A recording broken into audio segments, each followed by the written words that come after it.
Médico condenado a mais de 21 anos por homicídio duplamente qualificado é preso em Jundiaí. Deixa eu ver detalhes ao vivo dessa história com o repórter Luiz Negrelli.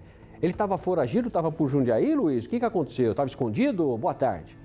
Oi, Barazal. Boa tarde para você, boa tarde a todos que nos acompanham. O que acontece é que existia uma liminar da Justiça que impedia a prisão desse médico e agora os tribunais superiores cassaram essa liminar e aí foi possível realizar o cumprimento desse mandado de prisão e, portanto, esse médico foi preso ontem, dia 9, na cidade de Jundiaí, condenado a 21 anos e 8 meses de reclusão por um caso de homicídio duplamente qualificado nos anos 2000, um caso que ficou conhecido como máfia dos transplantes. Esse médico, então, acusado de retirar ilegalmente os órgãos de um menino, de uma criança de 10 anos de idade, na cidade de Poços de Caldas, em Minas Gerais. Então, foi aí um trabalho em parceria do Ministério Público de Minas Gerais e de São Paulo que resultou na prisão, então, desse médico. Esse mandado de prisão foi expedido e foi cumprido, como eu disse, depois da cassação dessa liminar que impedia a prisão desse médico. Ele foi encaminhado para a cidade de São Paulo, está à disposição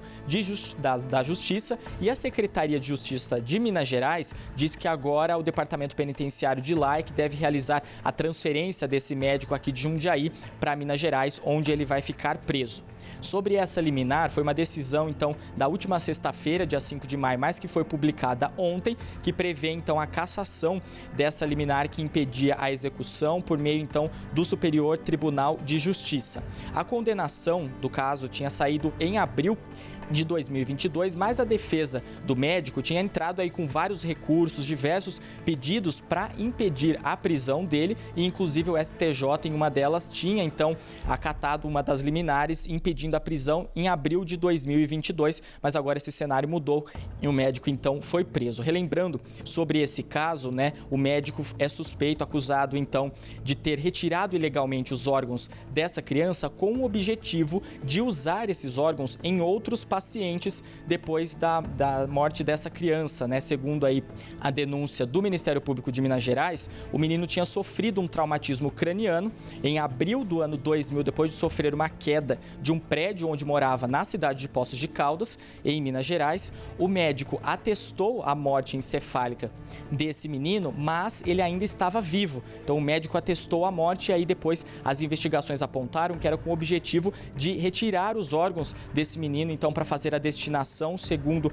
o Ministério Público, contrariando a lei dos transplantes, os rins do menino foram encaminhados para pacientes próximos ao médico e também as córneas encaminhadas para uma clínica privada em São Paulo. Então, depois desse caso, o médico condenado a 21 anos e 8 meses por homicídio duplamente qualificado, que agora, então, depois da cassação da liminar, está à disposição da Justiça, só aguardando a transferência para Minas Gerais, Barazal. Que absurdo esse caso, hein, Luiz? Que absurdo! E como é que o médico estava liberado? Poxa vida, com liminar, com sei lá, não importa. É um crime muito bárbaro isso aí. Se ele foi condenado a mais de 21 anos de prisão, quem está falando que ele foi o responsável não sou eu, é a Justiça. Eu não estou aqui condenando o médico também, fazendo um juízo equivocado. Estou indo em cima do que houve a condenação.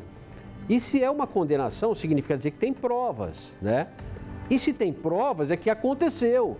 Como é que uma pessoa que comete um crime desse consegue responder em liberdade, aguardar liminar, para ser preso, para cumprir a pena? Ah, aí é brincadeira, né, Luiz? Exatamente, tanto tempo depois, né? O caso foi nos anos 2000, então... a condenação demorou muito tempo para sair também, agora a prisão mais tempo ainda, né? É claro que a gente não tem os detalhes aí do que a defesa colocou nos argumentos, né? Para impedir a prisão dele, Sim. Mas é no mínimo estranho, né? Demorar todo esse tempo já com a condenação e ele em liberdade, né? Para a família, por exemplo, presenciar uma situação como essa de um médico acusado, né? E estar em liberdade é complicado, né? Que absurdo, como é que pode?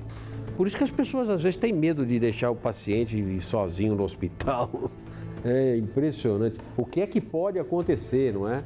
Numa situação como essa.